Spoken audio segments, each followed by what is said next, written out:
안녕하세요. 10월 1일 아침 묵상 시작하겠습니다. 오늘 본문은 예레미야서 40장 1절부터 6절까지 말씀입니다. 예루살렘의 멸망과 함께 바벨론 포로기로 알려지는 역사의 한 시기가 시작이 됩니다. 바벨론 포로와 같은 표현은 멸망과 함께 모든 유다 백성이 포로로 끌려간 것처럼 생각하게 하지만 실제로는 그것과는 달랐죠. 예루살렘에서 도망을 치거나 아예 포로가 되지 않은 사람들도 있었습니다. 그런데 바벨론의 포로로 끌려가지 않고 유다 땅에 남은 자들의 이야기가 예레미야서를 통해서 드물게 나와 전달이 됩니다. 40장은 그러한 남은 자들 가운데 이루어진 놀라운 평화의 새 세상이 생생하게 펼쳐집니다. 예루살렘이 함락된 후에 많은 사람들과 함께 붙잡혔던 예레미야는 바벨론으로 호송되다가 느부사라단의 호위로 라마에서 풀려납니다. 1절입니다. 시위대장 느부사라단이 예루살렘과 유다 포로를 바벨론으로 옮기는 중에 예레미야도 잡혀 사슬로 결박되어 가다가 라마에서 해방된 후에 말씀이 여호와께로서 예레미야에게 임하니라. 우리는 39장 14절에 예레미야가 시위대 감옥들에서 풀려난 그리고 자유롭게 된 그러한 장면을 본 적이 있습니다. 그 39장 14절의 말씀과 오늘 우리가 읽을 40장부터 1절부터 6절까지의 말씀은 잘 매치가 안 되는 듯하게 보일 수도 있습니다. 그러나 39장 14절의 모습은 예레미야가 포로로 풀려난 다음에 어떻게 그달랴와 함께 거하게 됐는지에 대한 결과론적인 모습이고요. 40장 1절부터 6절은 그렇게 예레미야가 어떻게 그달랴와 함께 살 수 있게 되었는지, 거할 수 있게 되었는지에 대한 과정을 설명해 주는 내용이죠. 예루살렘 궁전에 예레미야가 갇혀 있었죠.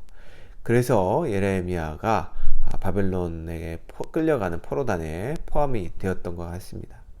하지만 그 사실을 알게 되었던 느부사라단은 그를 라마에서 찾아내게 되고 그를 풀어주는 그러한 모습을 우리는 1절에 보게 되죠.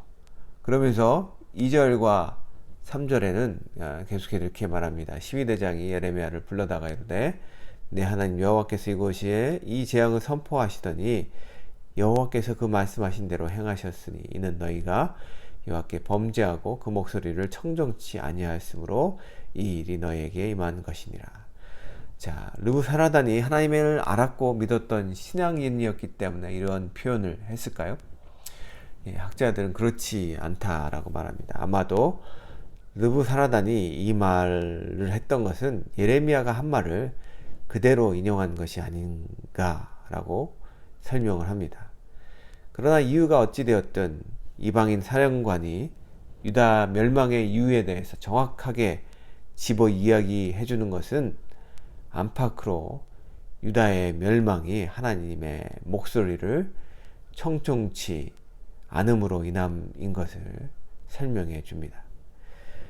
여러분, 예레미야서를 비롯해서 예언서들은 이스라엘 백성들에게 신명기에 규정하고 있는 언약의 준수를 요구합니다. 하나님과의 언약을 준수함으로써 여호와의 말씀에 순종할 것을 선지자들은 촉구했습니다. 그러나 우리가 이스라엘의 역사를 통해 보듯이 이스라엘은 여호와의 말씀에 불순종함으로 이방신을 쫓아서 우상을 섬깁니다. 그것이 재앙을 가져왔고 그것이 그들의 멸망을 가져왔습니다. 하나님의 말씀을 귀 기울이지 않았던 우상을 쫓았던 이스라엘. 그 모습은 21세기를 살아가는 우리들에게도 주는 교훈이 있습니다.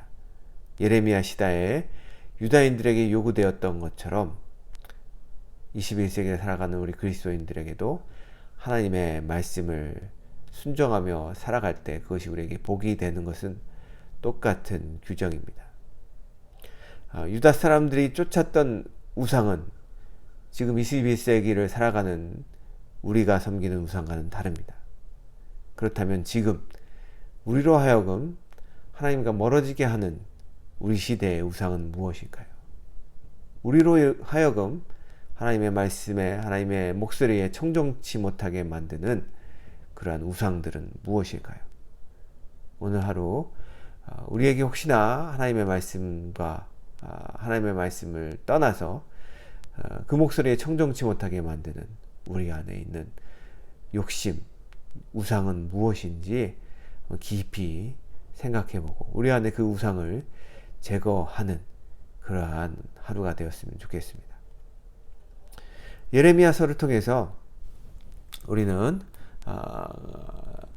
하나님의 말씀을 전한다는 것, 그렇게 하나님의 말씀을 전하는 선지자의 삶이 얼마나 그 말씀과 부합되는 신실한 삶을 살아야 된다라는 것인지 4절과 6절을 통해서 깨달을 수가 있습니다. 4절과 6절에는 느부사라단이 예레미야에게 자유를 주면서 그가 원하는 곳 어디든 갈 수 있도록 배려하는 장면이 나옵니다. 특별히 예레미야가 바벨론을 선택할 경우 그를 선대해 주겠다는 약속까지 합니다. 예레미야는 바벨론으로 가는 포로들은 하나님이 다시 회복시키시며 그들에게 평안과 미래와 희망을 약속하신다는 것을 알고 있었습니다. 그렇지만 예레미야는 바벨론을 선택하지 않습니다. 오히려 그는 그 땅에 남아있는 백성들에게 가기를 결정합니다. 바벨론을 선택했다면 그의 미래는 안정적일 수 있었을 것입니다. 그의 미래는 바벨론의 호의를 누릴 수 있었을 것입니다. 그리고 포로들을 향한 하나님의 뜻을 생각한다면 예레미야는 100번 바벨론을 선택하는 것이 나았을지 모르겠습니다. 그러나 예레미야는 하나님이 약속하신 미래도 희망도 없었던, 아무 가진 것도 없었던 그 땅에 남은 가난한 백성들과 함께하기를 선택합니다. 예레미야가 취한 행동에서 보듯이 자기가 백성에게 전하는 하나님의 말씀에 따라서 예레미야는 자신이 전한 예언의 결과에 대하여 백성들과 운명을 같이 했습니다. 예레미야가 예루살렘의 멸망과 함께 바벨론 군대의 시위대장에 의해 구금된 상태에서 풀려났을 때 시위대장의 제안대로 바벨론에 갔더라면, 그래서 바벨론에서 호의호식하며 살았더라면 아마도 그는 나라를 팔아먹은 친바벨론주의자라는 낙인이 찍혀 버렸을 것이고, 그리고 그가 전한 하나님의 말씀은 어떻게 보면 백성들에게 신뢰성을 잃어버리게 되었을지도 모르겠습니다. 하지만 하나님의 말씀이 역사 속에서 실현되었듯이 하나님의 대변자로서 하나님의 말씀을 전하는 선지자 예레미야는 자신이 전하는 하나님의 말씀이 자신의 삶을 통해서 백성과 운명을 같이 해야 됨을 깨닫게 되었던 것이죠. 그래서 선지자 예레미야는 자신이 전하는 예언의 결과에 따라서 백성들이 겪는 고통을 자신도 몸소 겪기를 선택했다는 것입니다. 믿음의 사람들은 말씀을 삶 속에서 실행하며 삶 속에서 말씀을 살아내야 되는 것이었죠. 남미 식인 종족이었던 아우카 종족이 있었습니다. 그들은 매우 폐쇄적인 종족이었습니다. 그래서 그들은 무조건 외부인들을 살해했습니다. 시카고에 있는 휘튼 대학을 졸업한 전도 유명한 5명의 젊은이들이 오랜 준비 기간 끝에 그들에게 복음을 전하기 위해서 접근했습니다. 그러나 안타깝게도 그들은 무참히 살해되었습니다. 그때 이 선교사들은 자신을 보호하기 위해서 총을 지녔다고 합니다. 그러나 복음을 전하기 위해 그들은 그 총을 사용하지 않고 아우카 종족에게 죽게 됩니다.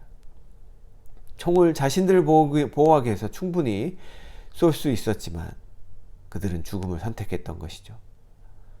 그렇게 자신이 전하는 복음과 자신의 삶을 일치시키는 그러한 선교사들의 모습을 통해서 놀라운 사실은 그들을 무참히 살해했던 추장이 나중에는 예수 그리스도께로 돌아오게 되고 아홉가 종족은 복음화 되는 역사가 일어나게 되었다는 것입니다.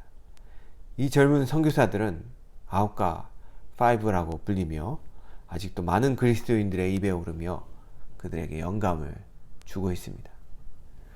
오늘날 말과 행동이 다른 그리스도인들이 지탄을 받는 시대 속에 살고 있습니다.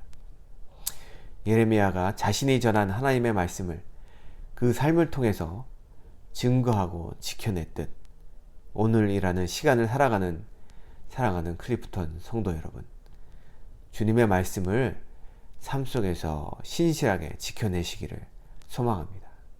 그래서 여러분들을 통해서 하나님께서 영광 받으시는 오늘 하루가 되시기를 간절히 축원합니다. 기도하시겠습니다. 하나님, 우리가 하나님의 말씀을 청종하고 순종하는 믿음의 사람들이 되게 하여 주십시오. 그리고 하나님의 말씀을 우리 삶 가운데 살아냄으로써 우리를 통해서 오늘 하루도 하나님께서 영광 받으시는 그러한 복을 누리게 하여 주시옵소서. 그렇게 우리 귀한 클리프턴 성도님들을 축복하실 줄 믿사옵고 예수님의 이름으로 간절히 기도하였습니다. 오늘도 주님 안에서 승리하시길 바랍니다.